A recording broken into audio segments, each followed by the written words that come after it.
What? Generic music that goes with the countdown. The generic music is glorious. I hate it. That was awful. Yeah, somebody needs to build me a custom countdown thing that doesn't have terrible ass generic music. Okay, let's get that done pronto. Let's get that done. Okay, so I got my side live too. We good to go. Look, my side don't even know this. I was just playing us some fantastic ass tunes, some top tier ass tunes, some good little lo-fi hip hop stuff. And Jeff has played some museum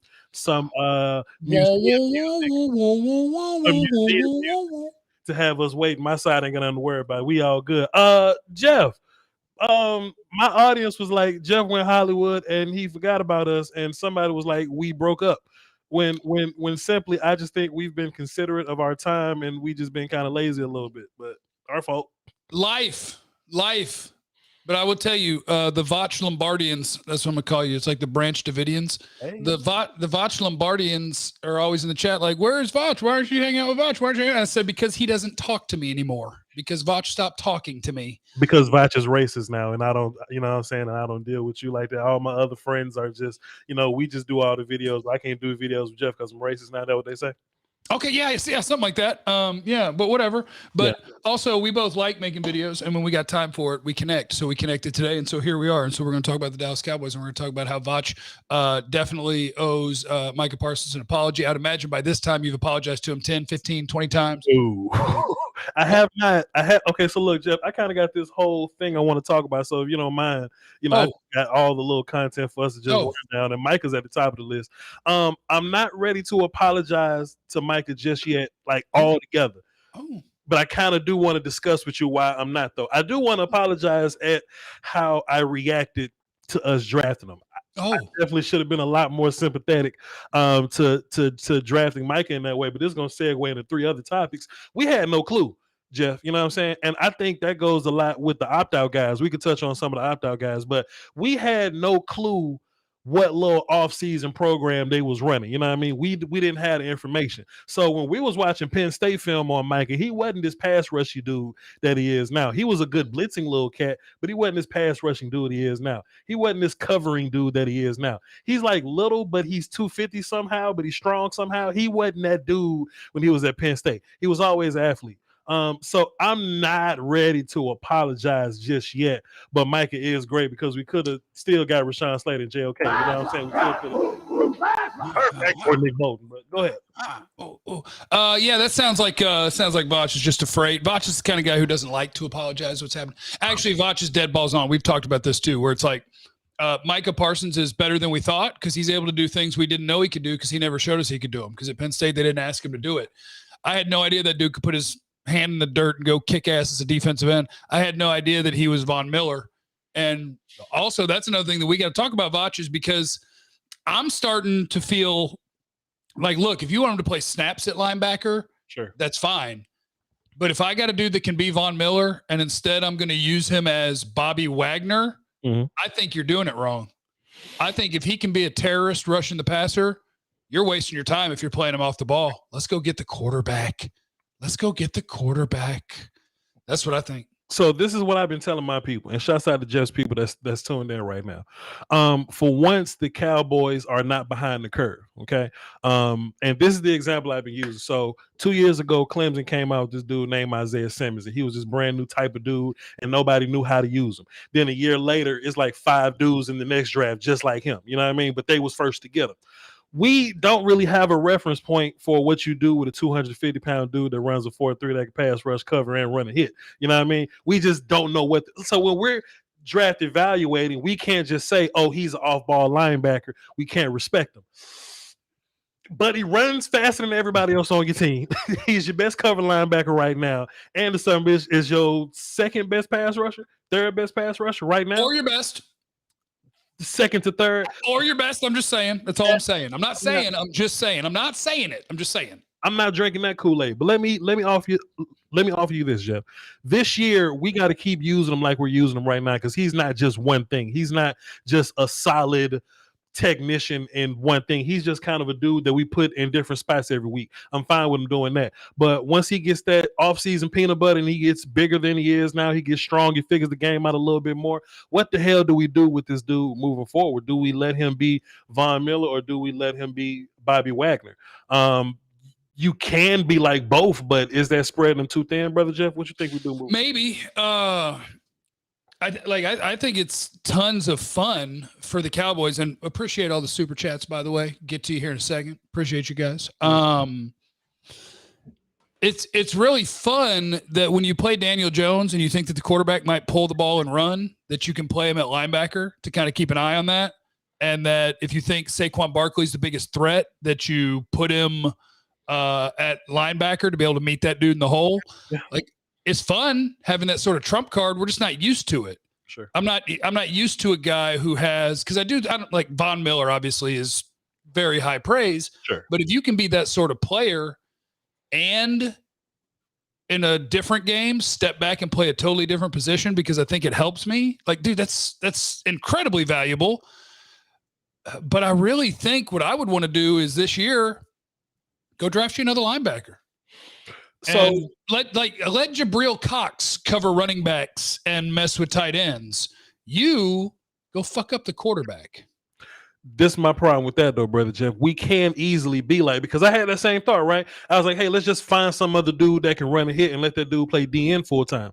But you're not going to find another 4-3 running linebacker. So you're losing something there. Plus you lose something in coverage. And coverage is just as important for a linebacker as it is pass rushing or whatever. Right.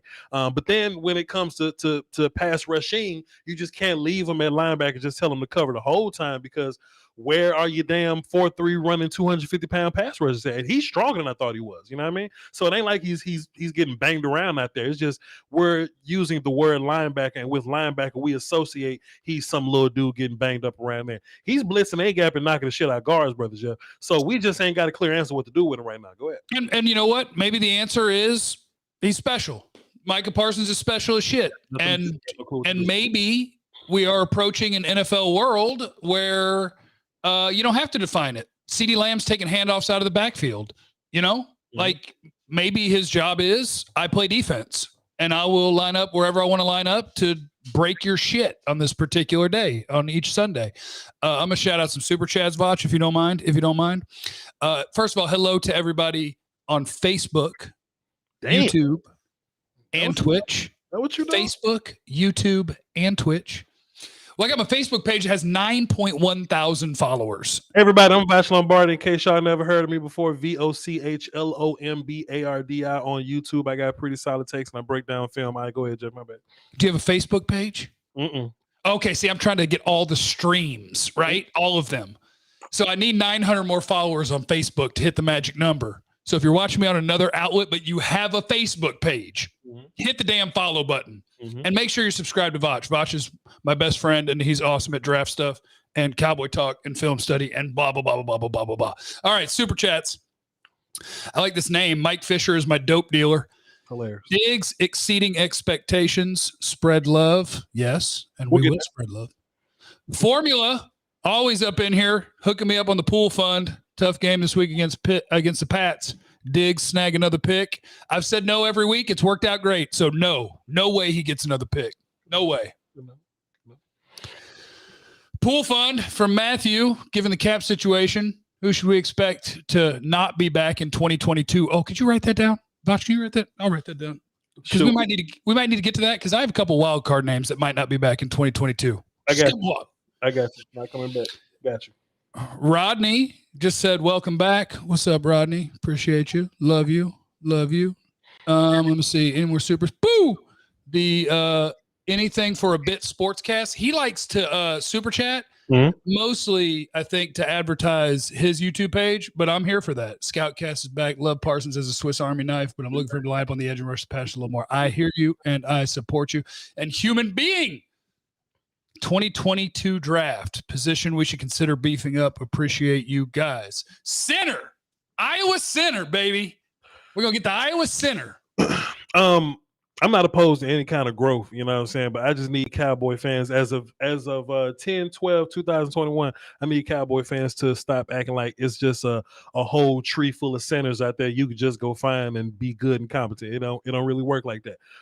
Because y'all mad at Tyler Biotish because he getting whooped by Hargrave and Vita Vea and whoever else. Whatever center you go find probably gonna get whooped by them dudes too. So relax. They say the Iowa center's badass. That's what they say. That's what they say. It's too soon for me. Cowboys winning, so I don't know who the hell good right now. But it's just way too early for me. Yeah, there are draft analysts out there.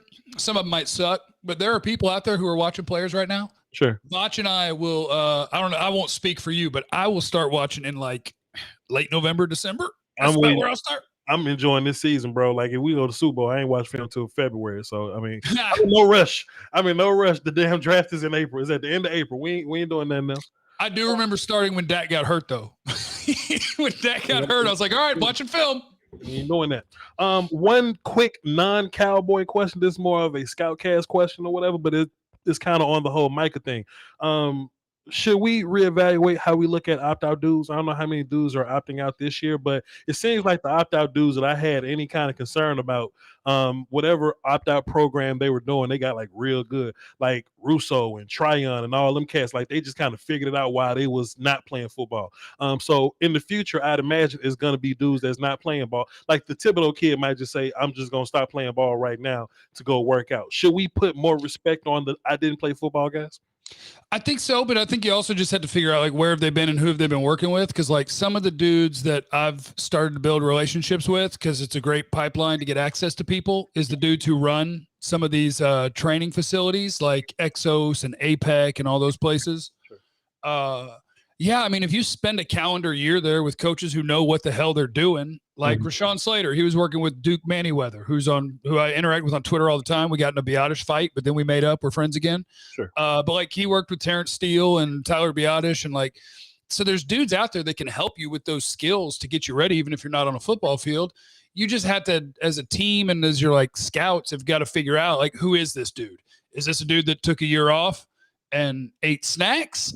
Or is this a dude that took a year off and went to a facility where he was training his nuts off to get better at whatever's going to help him be good in the NFL? I think that's all it is. We got to figure that out. Because for a minute, didn't it look like Jamar Chase was like, uh-oh, what happened? And then Penei Sewell, uh-oh. Yeah. But now it turns out that like all of the opt-outs are balling. Yeah. So I don't know. It's just something I wanted to run by you. I don't know how many people are going to opt out this year, but I just do think the conversation is worth having. Back on Cowboys, Brother Jeff, let me ask you a question. Or just rather, let me run this comment by you, and I just want your thoughts. I'm very heavy in these social media streets. I do a lot of fighting with these nonsensical people. And I noticed this new phenomenon, right? We're so good on offense. I think we're the best offense in the league, and I've been saying it for a while. We're so good on offense that other fan bases think that our best players are getting locked down. Let me explain. So prior to Coop and Lamb doing their thing last week or whatever, they think that, oh, well, the Eagles shut down Amari Cooper. The Eagles, boom, boom, boom. When in real life, no, we just whooping your ass with wide receiver 3, tight end 1, RB1 and RB2. You know what I'm saying? Like, we're just so multiple. We can do so many things. And I think that's what separates us from a lot of the other top offenses that's in this conversation. We can run the ball whenever we want to. We can get busy with whatever tight end we want to. Cedric Wilson is busting your ass while, Lamb and Coop and them chilling. You know what I mean? What you think of that? Like, we're just so good, other teams think that we're getting shut down somehow. Okay, let me ask an algorithm question for the people in the chat first. Where would you rank the Cowboys offense? Number 1. Just put the number. Number 1. Number 1. Okay, so to me, this is the beauty of, I think this is the biggest difference. The biggest difference for me for the Cowboys this year compared to prior years is like Kellen Moore's been here before, yes, right? Dan Quinn has not been here before, but Kellen Moore has spread his wings all the way the hell out, and he is absolutely in his bag, as they would say. And he and Dak vibe, and Dak and his receivers and his tight ends, and maybe part of this is a product of winning, sure, but it's different. Mm-hmm. It's different. Like, it's not the high five half hug after a touchdown. Like, we're getting full ass hugs. Yeah. Like, there is so much love and unselfishness that's swirling, and I think that filters down from Dak. Yeah. And here's the Kellen Moore part, is they don't care. Like CeeDee's on pace for 1,100 yards. It'll be the quietest 1,100 yards ever, or like 1,180, I think. Yeah. And Coop is on pace for just under 1,100, and it'll be the quietest just under 1,100 ever. Sure. Because they don't care. Dak and Kellen are going to let you pick. It's do you want firing squad? Do you want guillotine? How would you like to die today? If you would like to play with 2 deep safeties, we're going to ram it down your throat. We got the line for it. We got 2 badass running backs. Sure. If you would like to play single high and try to take away the run, then I'm going to figure out who is the right guy to throw to on this play. And if Dalton Schultz leads my team in catches over half the games this year, so be it. I bet we whip your ass. Yeah. Like, they're just not, and maybe there will come games where if it's man coverage, it might be this week, where the Patriots so far love to play man, love to play single high. And so maybe this is the week where Dak looks at CeeDee or Coop and goes, you ready to go for 200? Yeah. But they're just not forcing anything. They don't care. And an offense that doesn't care is the best offense. However you want it, we can do it. Mm-hmm. As Tupac said, we could do this like gangsters and slug it out, or we could do this like punks and punk it out. Now, I don't even know what that part meant, but we can do it however you want to do it. And you'll lose. That's what this offense is about. Tupac did a lot of freestyle, and he said many things that he didn't mean. So I feel what you're saying. Hold your strap on me, you better kill me. That's what he said. Shouts out to Bone Thugs. So this is my whole thing, right? I watch all of the player press conference interviews, whatever, and you can tell going into the season that they didn't know it was going to be like this. Like they're like, "Hey, CD, what are your goals for this year?" And you could tell that CD, man, I want to go for 2,000. I want to bust their ass. And you can tell that they thought this thing was going to be something like it was going to be last year. Like you can tell they want, like those big yardage things, right? But I was saying, like going into this year, I don't think we're gonna have Pro Bowlers on offense necessarily because it's gonna be so balanced, right? Like it was versus the Eagles or something. One of these little teams. Coop had like 2 catches, and he was visibly somewhat pissed off, kind of, sort of. But Schultz caught a touchdown, but he ran over, celebrated with him anyway. You know what I mean? I just think that's different. And I like what you were saying. It may not be a game by game thing, but the end result is going to end up being, hey, we're going to get to 1,000 yards anyway. And I may get 30 yards this game, but I'm about to get 200 versus the Patriots. I'm about to get 200 versus the Cardinals. And it's just going to be spread out a little bit. I think that's just dominance. And that's why I think we're the best. We're the best, or the Cowboys are the best offense, because I don't think the Cardinals have that kind of diversity. You know what I mean? I don't think the Rams had that diversity. When the Rams couldn't run the football last week, they looked a little different. You know what I mean? When you can lock down one dude on the outside versus the Patriots, that one game versus the Rams, they looked a little different. You know what I'm saying? I don't think you can do that with Dallas. We've been going, 3 weeks in a row where we've been featuring Cedric Wilson and Dalton Schultz in run game. All of a sudden, 1 week we're just going to switch, and it's going to be Jarwin, Coop, and whoever. You know what I'm saying? I just think we're just way too multiple right now. Pick your poison. All right, let me rip through some super chats real quick. I appreciate Marcus Hughes. He wants to know, would you think about extending one of these safeties like Curse or Kazee, or let it ride and figure it out in the offseason? Oh, I got you. Is that in there? We're in there? All right, Marcus. Hang tight, brother. We got you. Kobe says, I say Gregory won't be back unless it's a friendly deal. Then move Micah across from D-Law. I'm not trying to lose Randy Gregory. I'm not trying to have gone through all of this with him just to let him go when it's time to go. I'll be so mad. Yeah. Taj just said he appreciates the content. Love you, Taj. Appreciate you, brother. Mike Fisher is my dope dealer is back. Who the hell is in charge of these power rankings? Idiots. People don't know what the hell they're talking about. Don't worry about it. Eric in camp, I asked y'all Schultz versus Jarwin as a starter, and that's been answered. Is Schultz turned into a legit top 5 tight end, or just lack of D attention? I don't know. Voch, are you a believer in like that what you're seeing from Schultz is like real life kick-ass tight end, or appreciate you, Mac, who said keep up the good work, like real life badass tight end, or is he product of system? Because I lean more product of system. We had a roundtable the other day. Shouts out to my guys or whatever. And on the roundtable. Sorry. Who all was on the roundtable so that the people in my chat can go follow and subscribe to them? Well, it's only one round table. Like some of these other guys have like circular tables, but the round table is me, Fuster King, Law Nation, and Okoye Media. Shouts out to my guys. And I was making a point that I think we've been doing a good job drafting, and it's not like these guys are like first round pick TJ Hawkinson guys. It's like the guys that you like in your offense are guys that you found day 3. So when you look at Dalton Schultz, I look at a guy like Sean McKeon or whatever. Like he's a good blocker in college, but he develops into a pass catcher. That's what Dalton Schultz is. So as productive as Schultz is now, I think you can replicate that by just finding a new dude. Because if it wasn't going to be Schultz, it was going to be Jarwin. If it's not going to be Jarwin, it was going to be some dude in this offense that can block and catch passes. You know what I mean? So I love Schultz and what he's doing. He's doing great things, but I don't think he's some irreplaceable guy in his offense. He ain't Kittle or nothing. Yeah, I think that's kind of how I feel, is that I didn't know if it was going to be Jarwin or Schultz, and I think it turned out that it didn't matter, that they're both solid. And I think Dak and Schultz kind of vibe, and Schultz seems like he's doing a better job than Jarwin at getting open this year. And he'll try to block. He can't block, but he'll try to block. So he's one of those dudes that if it happened in the middle of the year where both the team and the tight end were like, hey, look, I know I'm about to have like 8,000-9,000 yards, but as a player, I know that I'm not actually a 1,000-yard player, but man, I like playing with Dak and playing with y'all. Can I get like $5 million a year? And they'd be like, sure. And then you knock that out. Take less money. CJ Mosley, linebacker with the Jets right now, probably should have just took less money and stayed with Baltimore, but he took that bag and he went with the Jets. He's been miserable ever since.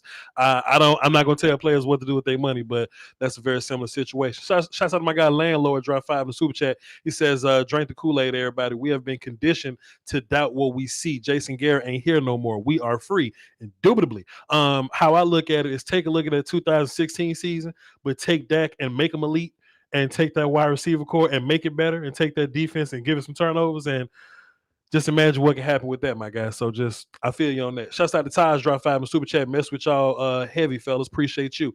Anything for a bit sports, and y'all go follow them and click their page and all that.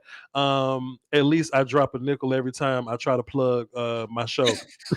That's the way. That is the way. Appreciate you. Drop 5 to super chat. GB drop 5 and says pizza fund. Indubitably, we're gonna go to Grimaldi's. Is that because now? We got a little money. We fancy now, Jeff. Fancy now, Jeff. Quincy Sands dropped the deuce in super chat. Says, would Collins, Connors? I got that question for you later. But appreciate you though, Quincy. We're gonna ask you a question. And A Low drop 5. It says, how do you see Dan Quinn attacking Mac Jones and the Patriots offense? I don't think that's gonna be much of a conversation. I think it's more so what we're gonna do with those guys on defense. I don't think Mac Jones is gonna give you. I mean, look at what we did versus these other quarterbacks we got. Mac should be fine. And then we got Why Not Flee drop 5. It says, would you keep still attacking? Like, we'll talk about all that in a minute. He said put everybody on hold. We're gonna talk about tell me if we're gonna talk about these two things, because here is a DM in the super chat. He says, love you. This one's for you and Voch. If y'all were GM of the Cowboys, how would you handle the Gallup situation when he returns? And for next year when he's a free agent? Love you too, Voch. I got you. Send me $10, Jeff. I got you. Go ahead. Okay. Yeah, I'll send that. I'll shoot that. I'll Venmo you that cash app that. Marcus, how concerned are you with the snap issues? And do you see changes now or just drafting a player? You got center on the checklist? No, we just gonna draft in the offseason. Don't worry about it. Okay, well, I would see if I'm putting Connor McGovern in there. Well, God, you're going so good. That's the hard part. Sure. You're going so good, but I want to put Connor McGovern in there because I just think he's stronger in the butt, and he's not going to get whooped as bad in pass protection. But apparently he struggles to snap, step, and block. But he did it at Penn State. Biadasz is not awful, but he's also not good. And I've seen McGovern play guard better than Biadasz is playing center. So could he play center better than he's playing center? I don't know, but I'm interested. His sophomore year, Connor McGovern played guard for 14 games, so he can do it, but that system is a little bit different. If you watch the film this week, Jeff, of the Giants game, I just broke this down on my channel. There's a video on Voch Lombardi, VOCHLOMBARDI. We did a lot of movement this week, so the offensive linemen, we did a bunch of pulling, a bunch of second level, a bunch of screening, a lot of getting outside because the Giants can't run and our running backs can run, so we did a lot of movement-based things. And I think if you can't, which is probably why Connor Williams has had a job this whole time. If you're an offensive lineman and you can't move, like, you kind of limiting us a little bit. So Like I don't think it's a problem right now because we're running the football how we want to. We've been averaging 200 yards a game for the past three or 4 weeks or whatever. So it's not an emergency. It's just that if you want to get better in the offseason, you can. I just don't think it's a right now problem. Yeah. Oh, Brandon Mockley, my boy Pookie. That's my boy Pookie in the chat. Diggs reminds me of prime time. Cowboys are winning the Super Bowl, by the way. Yep. Pookie's my buddy who, when we used to do fantasy drafts years ago, he would draft like Witten in the first round, Romo in the second, Billy Cundiff in the third, or whoever the kicker was at the time, maybe Dan Bailey. So shout out to him. All right, what's next on the run sheet? Where are we going? Pookie knows how to have a little fun. We're gonna have a game here, Jeff. Got a little game. You like to do games on the radio. We're gonna have a little bit of this right here on Scoutcast. Goddamn, it ain't really a game. It's just more so just a list of things I got for you, Jeff. This player is playing so well. Does it get weird when this player comes back? I just kind of, we're gonna talk about it. We're gonna talk about what's gonna happen when these folks get back. You ready, brother Jeff? Let's do it. I'm ready. Boy, Oso Digazua. Damn. Neville Gallimore is going to watch when he comes back, or he's going to learn how to play the one technique because Osa has played too well. Neville Gallimore does not have a starting job anymore. It is Osa's job, and Neville will have to get in where he fits in. This is my problem with that, brother Jeff. First of all, Oso Digizua has been incredible. And the incredible part about it is that he's moving grown men around and he ain't even in his off-season body. Like he ain't done man body peanut butter things yet. Peanut butter, yeah. So that's interesting. But to be fair though, brother Jeff, we don't know what the hell Neville and Tristan are. And shouldn't have got hurt. I know you don't. I agree. I agree. You don't want to hear that. And we do got to rotate guys, and we do, Neville can't play 65 snaps a game. That just ain't realistic. And I don't want for Neville to play one tech because he doesn't fit there. Like we got enough big guys to do big guy things. I just think the only thing that makes this weird is that we don't know how much better Neville and Tristan got. And we don't know what the Dan Quinn effect can be on those guys. I think that's a real thing. The Dan Quinn effect, playing for Mike Nolan makes you terrible. I can make the Pro Bowl playing for Dan Quinn. I think there's something to that. And I don't want for Neville to be amazing. And we trade his ass to another team. We could have had two amazing three techs, but now we only got one because we didn't want to see what he could do. Yeah, and Gallimore had a good camp. I just think there's, I guess for me, the levels to this is if I have a player who goes in and plays better than the person he is filling in for has ever played in the NFL, then that's my new starter. It's only been 1 year for him, though, Jeff. And to be fair to Osa, that's what makes this weird.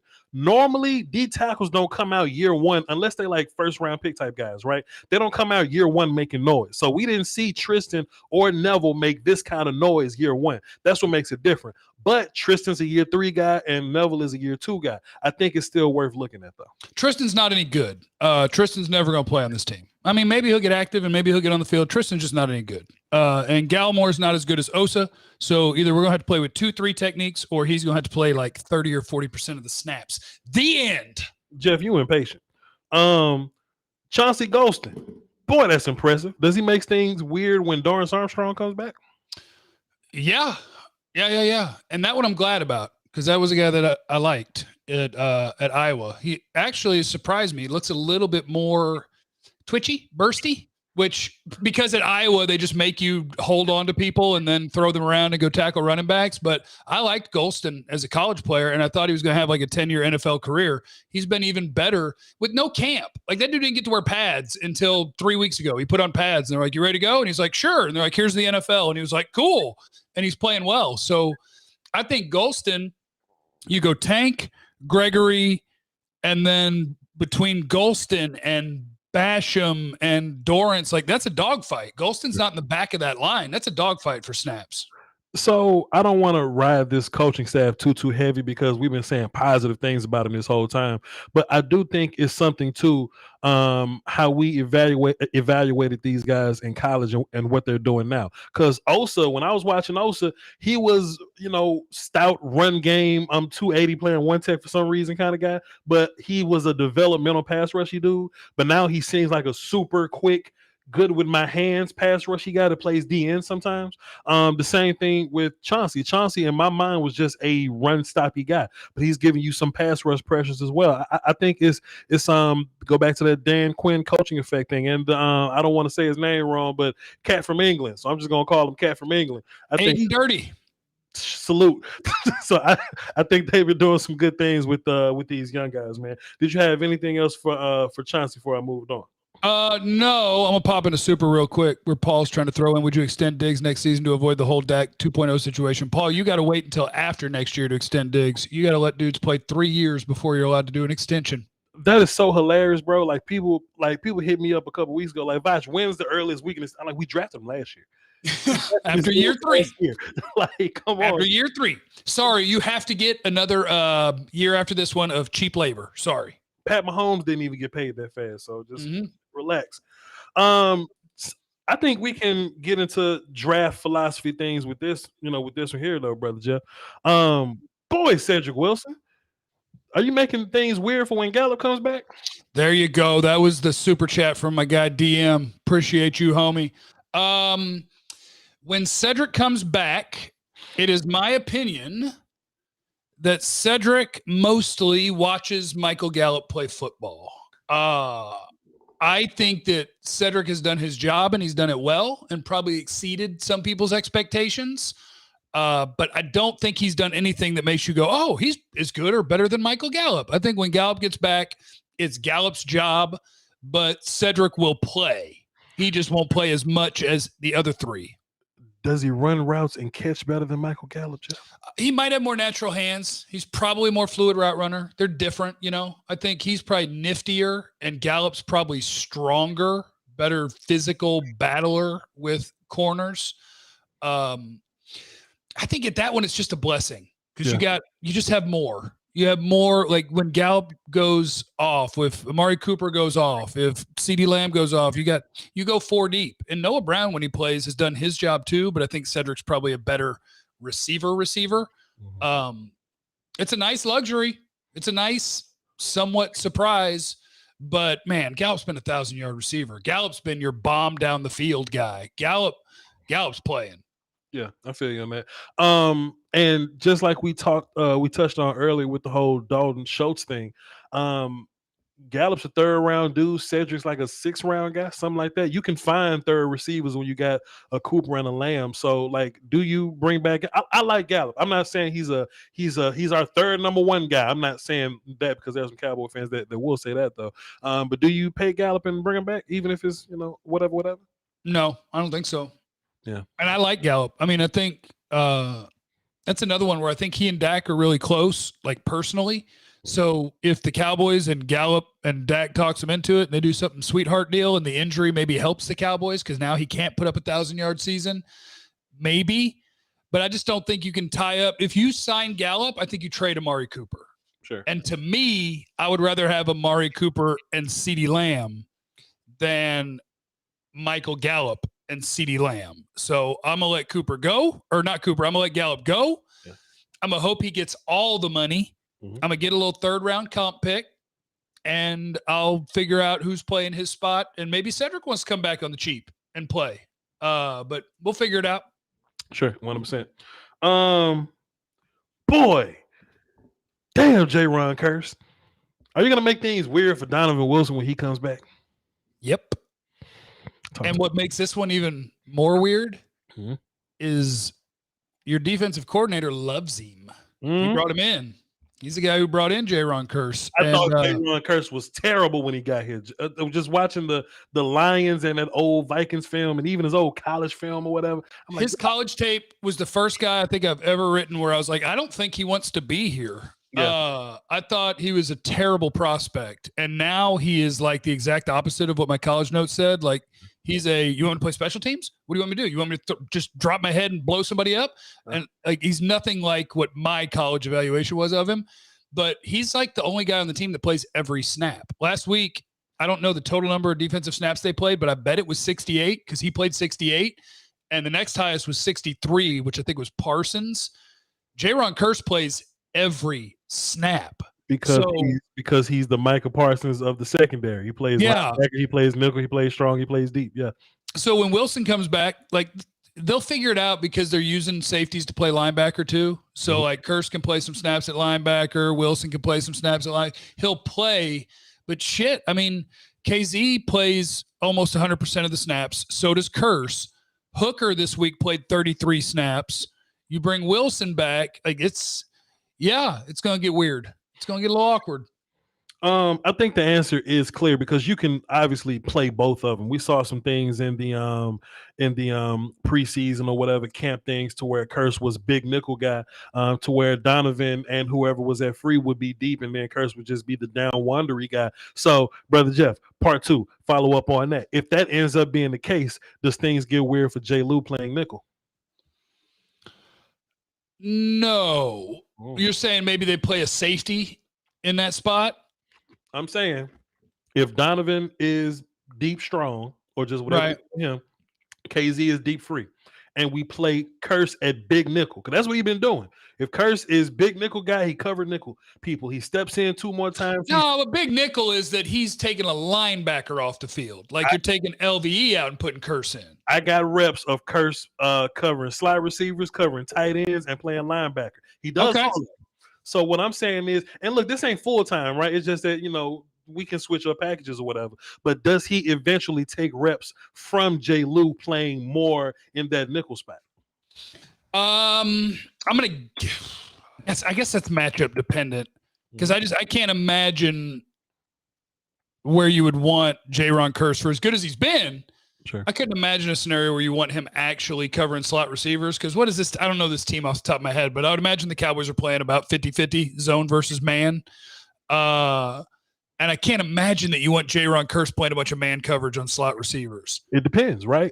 If you go by the traditional idea of what they like, if it's an AB slot receiver, right? Like we're playing the Bucks or something, and Browns out there, maybe no. But if you're playing against one of these teams that put tight ends at the slot, or you just got one of these big slot dudes, then I can see Curse being that guy.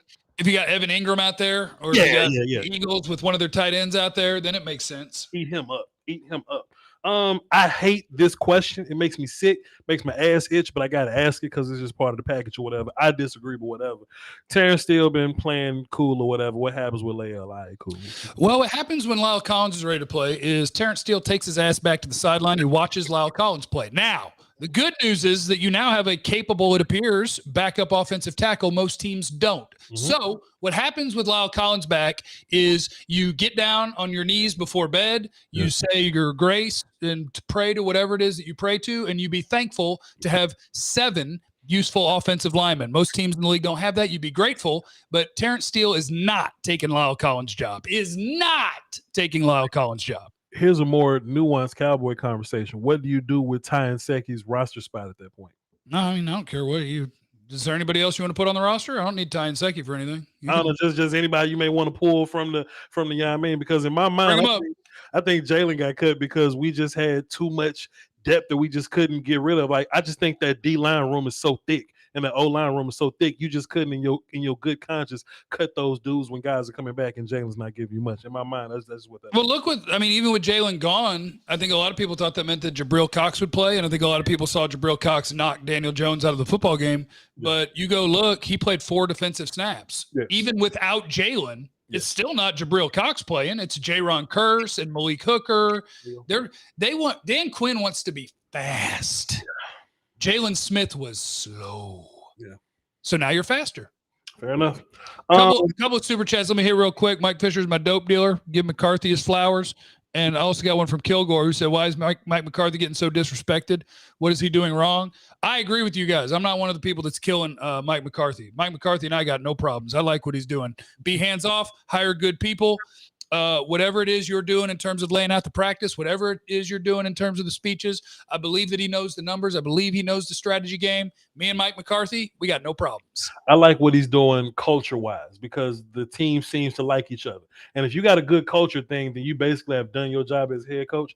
My big issue is, at the end of the day, when we win the Super Bowl in February, he's going to get all the credit. When in real life, Kellen and Dan Quinn drove this damn ship, and that's just gonna upset me. I don't have a big problem with Mike McCarthy, but this thing is elite, not because of him, but it's because of Kellen and Dan. But I don't think Mike will get all the credit. I mean, I guess maybe it's just that I'm jaded by the radio show that I do, but I work with 2 people who think Mike McCarthy is awful and does nothing, and I think that influences a lot of people. So I think that Dan Quinn and Kellen Moore are going to get a ton of credit for this thing. And Mike McCarthy's going to be up there and they're going to be partying with the trophy. And McCarthy's going to be there like, can I touch it?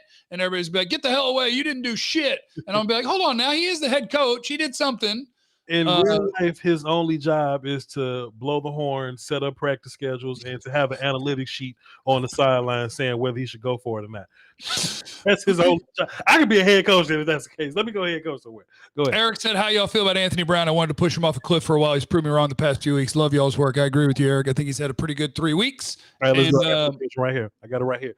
I don't want to be, prisoner of the last play of the game moment or whatever, but has Anthony Brown done enough for that when Boss Man Fat comes back that it's not a competition?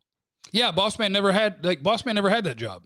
Boss Man has to make that even a competition because Boss Man and they don't get me wrong, they said it was a competition and it was that way through camp. Mm-hmm. Like he never took a job from Anthony Brown.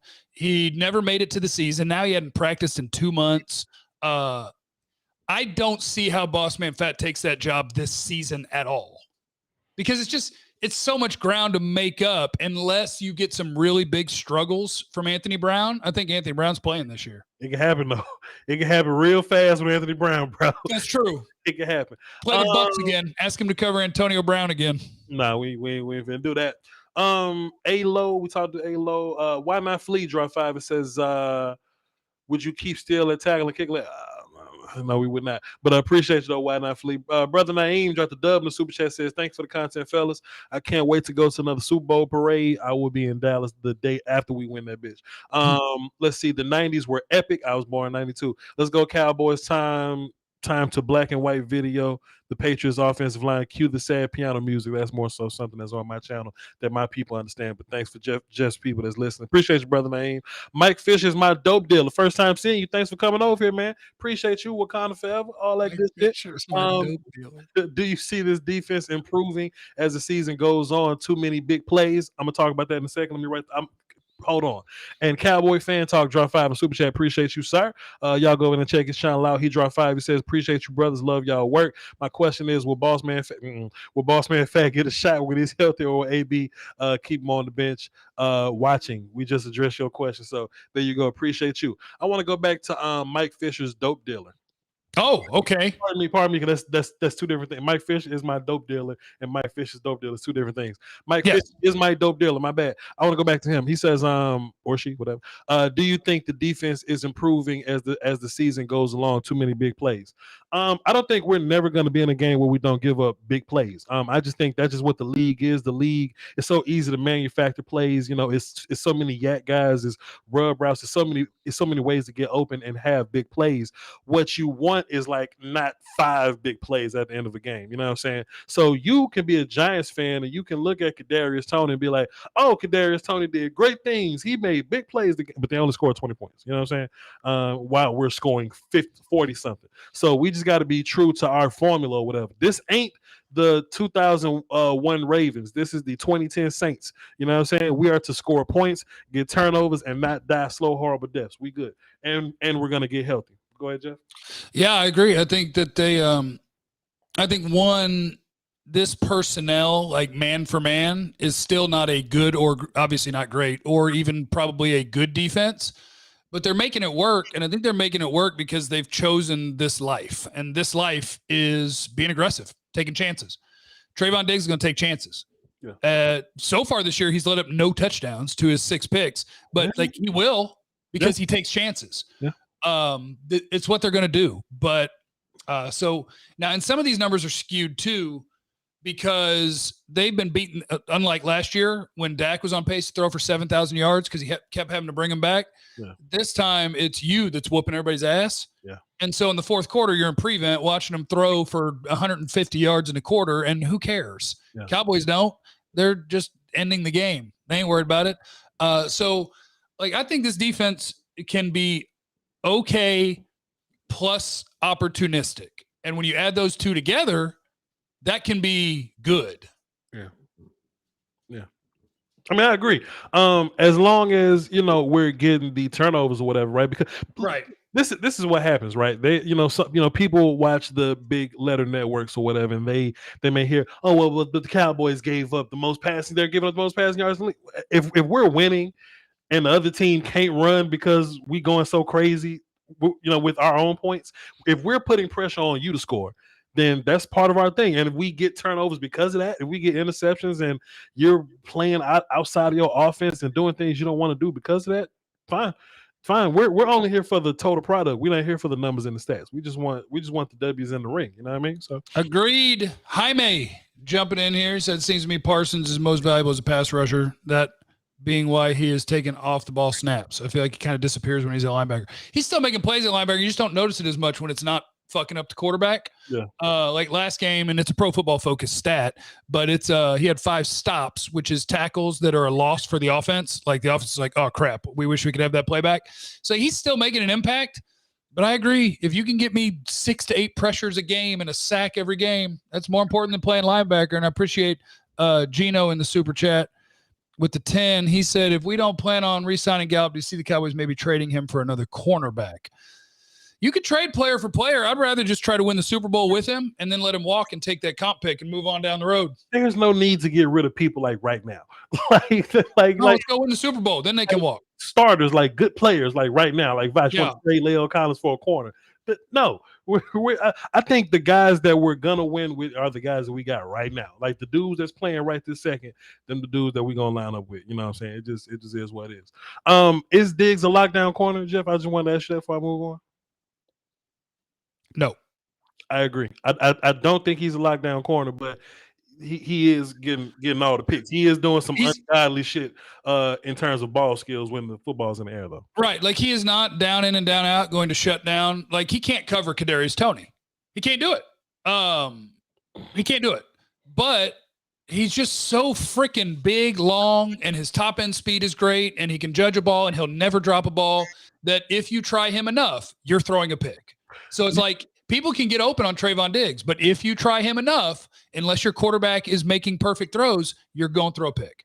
Would you trade Michael Gallup to get Byron Jones back?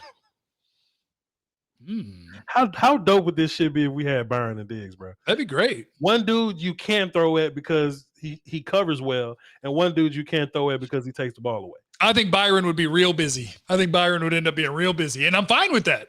Oh, man, Byron I just hate that he's not on our team, but Byron still got the best bat the ball down celebration of all time, because I'm a gun guy and I'm a weapon guy. Every time you're back, he'll go and he'll just holster it. I love holstering the strap because it's so gangster. And Byron ain't even like that. Byron gonna run for president one day, you know what I'm saying? But I just think that's the coldest shit in the world, and I think Byron would Byron fit in this defense? This defense seems to be a lot more rude and gangster these days. Curse and Case. Well, you can have nice dudes with the gangsters. You can have that balance. Like Byron would be the dude that drives when you go out of town. Because he doesn't have warrants or anything. Like he could be that guy. He could hang out with everybody. J-Ron Curse could be fucking people up, and Byron could be walking over to him like, nice hit. Remember, keep it within the rules. Nothing after the whistle. Byron Jones is the lookout guy and the designated driver. I love it. Love it. Shout out to Kilgore in the super chat. More or less confident with the Pats game versus the Panthers game. Beat the shit out the Pats, bro. Come on, man. Yeah, and I was also saying we're going to beat the shit out of the Panthers. So I guess technically I was more confident about the Panther game, but you're fine either way. Samuel on the NFL Total Access interview with Diggs today. If you're McCarthy, would you ever allow Diggs to play wide receiver to prove himself? Hell no. Hell no. Hell no. Diggs is not playing receiver. Diggs is a corner. Okay, look. Diggs couldn't play receiver at Alabama. Don't make me talk shit about a player that I love. He couldn't play receiver at Alabama. And you'll just throw him into an NFL game because he's catching the ball on defense. No, I'm not getting my dude hurt. Yeah. My 15 interception corner is not going to pull a hammy running a post corner route for no damn reason. Jeff, you were supposed to cut the music on before. Oh, which one is it? Tell me if this is right. Is that it? Go ahead, Jeff. Go ahead. Is that it? Okay, listen now. No. My kick-ass corner's not going to be out here running routes. You're going to have me run a slant route with the defensive player of the year getting concussed for no damn reason? No. I agree, man, and you just said it very poignantly, Jeff. Like if you can't make the team playing wide receiver in Alabama, how would you do it at the Cowboys? Fair enough. And he's a Pro Bowl corner like right now. Like let's not mess up good things. You know what I mean? Let's have good things. I got some supers and we're gonna wrap this thing up, brother Jeff. Airborne Bullies, thank you for your service, sir. He says Diggs is legitimate ball hawk. I do think he is a ball hawk though. He may not be lockdown guy, but if he recognizes your route, so you're not supposed to look at the quarterback while you're in man coverage, but Diggs do it. Yep. Which is weird, you know what I mean? And he if he identifies your route, he finds the quarterback. And if he can follow your quarterback for 5 steps and knowing where you're going, it's a wrap for you, dog. That's probably why he's baiting people now. He's making you think that you're open and then bursting at the end to get like good luck to you. Keith M says this team is elite because of KM. Okay, Kellen Moore, DQ, and Will McClay. Sure, we had a fantastic draft. Mac Flores dropped a dime in the super chat. Says from Jeff. Thank you, Jeff. And Wait, what did I do? I'm assuming this was the person that dropped the 20 and said give 10. Okay. So give me 10. So, but Jeff, you but now you got to give me 5. Okay, so now you got 10, I got 20, which means even though I can give you 5. Okay. Give me 5 now. Appreciate you, Mac. And then Antoine Fair dropped 5 and says Gavin and Brian do influence the sheep of Cowboy Nation respectfully. Yeah, we're not, we love everybody. This is Scoutcast. This is Scoutcast player. We are influencing here. Like, okay, here's Nick. Nick hates you. He said the Mike McCarthy hate's ridiculous. Botch, that includes you. He said, chill out or he's gonna punch you in the face. Look, I put my machete up. Go ahead. But Eric could have signed Byron over Jalen. Shaking my head. That would have been a much better idea. Right. Mike Fisher is my dope dealer. I don't see Dan Quinn leaving after this year. I can't see how he would not want to stay and form a great defense and build up a great resume. Kobe, they think Steele playing good until they see Collins come back and whooping ass. That is correct, Kobe. That is going to happen. Yes, sir. So Jeff, don't you think there's something to Dan Quinn having success as a DC that'll make him not want to go right back to head coach? And don't you think that there's something in Kellen that only wants to focus on offense and not be an overall structure control guy that'll make him still want to be an OC and not want to be a fucking head coach in Vegas somewhere? And I think a lot of people want to be a head coach, right? And I think Kellen Moore will be a head coach at some point. But my prediction for next year's coaching staff is that Dan Quinn is going to be your defensive coordinator, Kellen Moore is going to be your offensive coordinator, and Mike McCarthy is going to be your head coach. Like we're going to talk ourselves into how you're going to lose all your coordinators, and we're going to forget that Dan Quinn was a head coach not long ago, and it didn't really work. So if there's hot names out there, are people going to pick Dan Quinn over the hot names? I don't know. And with Kellen Moore, I think not only is he going to be in a bucket with 5 or 6 other young offensive minds that people are going to want to interview, but I really think Jerry's just going to JG it again. Like Jerry's going to be like, yeah, fine. You're a $6 million coordinator. I promise you're next. And Kellen's going to say, oh, okay. I like it here. I'm having a great time. I think you're going to keep them all. I really do. I think just if anything could give you just a little beacon of hope about that is Kellen was offered head coaching jobs. And he went to the Eagles, and it just ain't work out for him. You know what I'm saying? And then also too, think about what you would do. Like, would you leave Dak Prescott, this thing that we're doing, this offense, to go elsewhere, to go to the Jags because Vegas or Jacksonville or like if you win 3 Super Bowls here and then leave, do your thing, get your money, go be a head coach at Boise somewhere. You just won 3 Super Bowls with the Cowboys, do your thing. But this thing is too hot right now to be leaving. Just another example. If you're talking about DCs, look at Todd Bowles. Todd Bowles goes to be a head coach, loses a shit ton of games, goes to be a DC in Tampa Bay and wins the Super Bowl. Like sometimes just know where you at, man. Know where your feet at. Do what's good right now, and then go get your money elsewhere, bro. Oh, you sound like Dan Quinn. He said that in camp at one point where he was like, I know where my feet are at, and I love it. Yeah, basically. Drummer Cam dropped a dime in the super chat. Appreciate you. He says the defense has carried the slow starts of the offense through the first half. I don't think we start slow very much. I want to call timeout. Because here's what we're not going to do. Here's what we're not allowed to do. We're not allowed to take things that were true at one point and make them true later. Yeah. The Dallas Cowboys, I haven't checked it this week, but going into this week's game, the Cowboys had scored the most first quarter points in the entire NFL. So they start slow thing is not true. so we don't get to say it. You don't get to just keep saying things that were true once upon a time. It's not allowed. It has to be true today, or we're not allowed to say it. Bones can go try to be a head coach. He'd love that. I'm with that. Bones can go. So I mean, we may have started slow last week because of like mistakes and mental errors or whatever, but we've been pretty hot lately. But to finish your point though, they shut down the run and kept us within 2 scores. Shout out to AB for improvement. I do think that's a thing though, to where if we do need the defense to carry us sometimes, I do think we have a defense to where if we do start slow, they'll keep us in the fight until we can get our bearings back, get out of that mental fog that Dak talked about. And then we start busting ass in the second and third quarter. Landlord came back, dropped 5, said, shout out to Jeff for pronouncing gangsters instead of gangsters, because it is a difference. There is a difference, Landlord. Appreciate you, sir. Gangsters wear suits. Fair enough. You want to get to this one last thing before we wrap this thing up, brother Jeff? I want to talk about some of our free agent guys, right? Oh no, okay. So I'm just going to tell you. I'm just going to throw this out here. I'm not saying. I'm just saying. Mm-hmm. Also, to everybody that's here, I am currently live on Twitch, Facebook, and YouTube. And if you follow and subscribe on all of those platforms, I sure would appreciate it, because your boy can be fired any moment, and I need you to know where to find me. And you can find me all those places. Now, what I was going to tell you is, like the Terrence Steele thing you're talking about, sure. I'm not like Lyle Collins is playing when he comes back. Yeah. Tank Lawrence is playing. He's going to help when he comes back. Yeah. But when you get to the offseason and you start asking yourself, what does my coaching staff / front office think of some of my players who make a lot of money? Sure. Don't be stunned if they would like Randy Gregory to have either Tank or Lyle's money. Don't be stunned, especially if the suspension for Collins gets his guarantees voided. Mm-hmm. Don't be stunned if they'd rather have some draft capital and let Terrence Steele play than have Lyle Collins. And I'm not a big fan of just getting rid of good players. I'm just throwing out things that I believe will be possible when we get there. I'm more so a fan of keep your guys.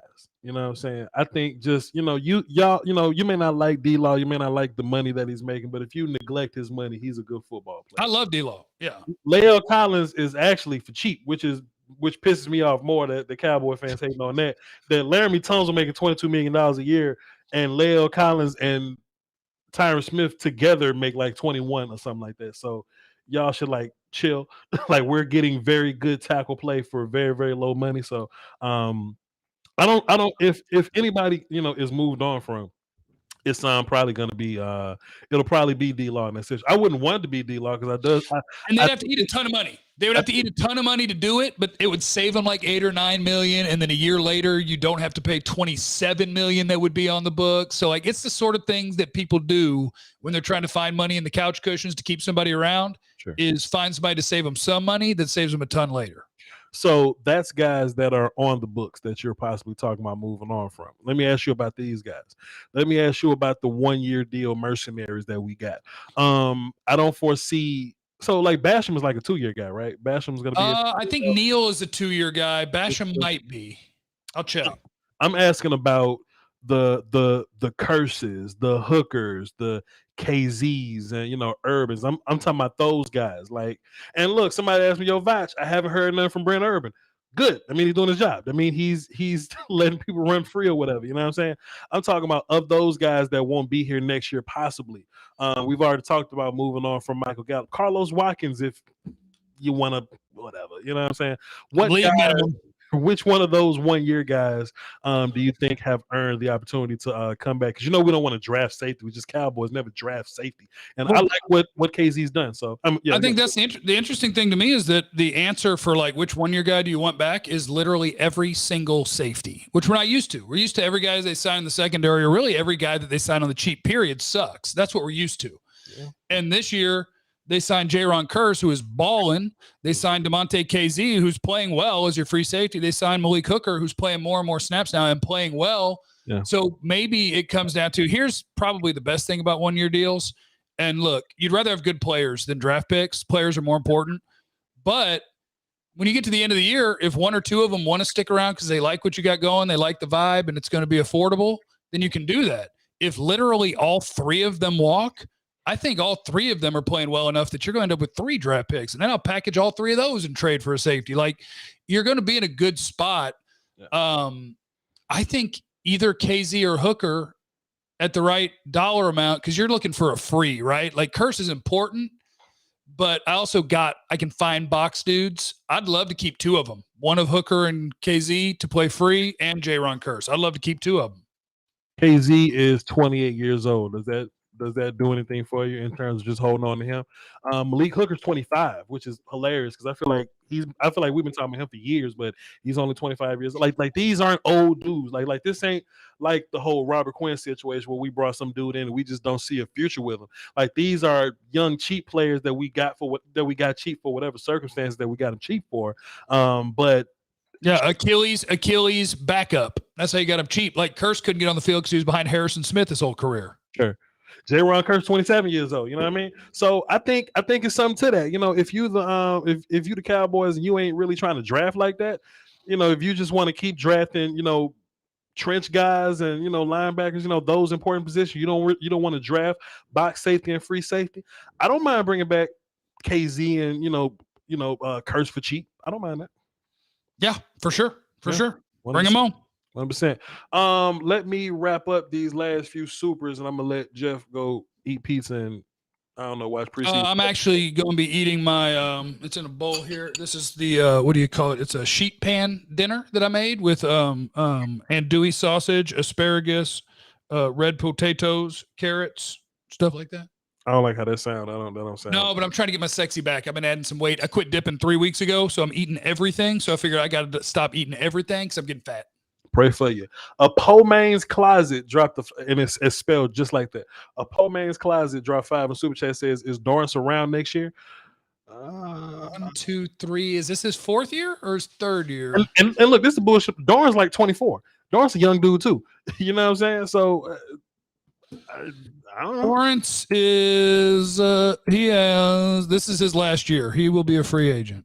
So that's the sort of player that normally is out of there. So you really want Chauncey to really step up and got for you. All right, cool, brother Jeff. You have anything else before we get up out of here? To everybody on every platform, that's Voch Lombardi, a good friend. VOCHLOMBARDI to all the 1,000 people watching on Facebook. I ain't got Facebook, but y'all come to YouTube and say what's up. I really do appreciate it. We're trying to get to 100,000 subs in 3 years. I don't know how we're gonna do it, but we're gonna try to figure it out. I love y'all. I appreciate it.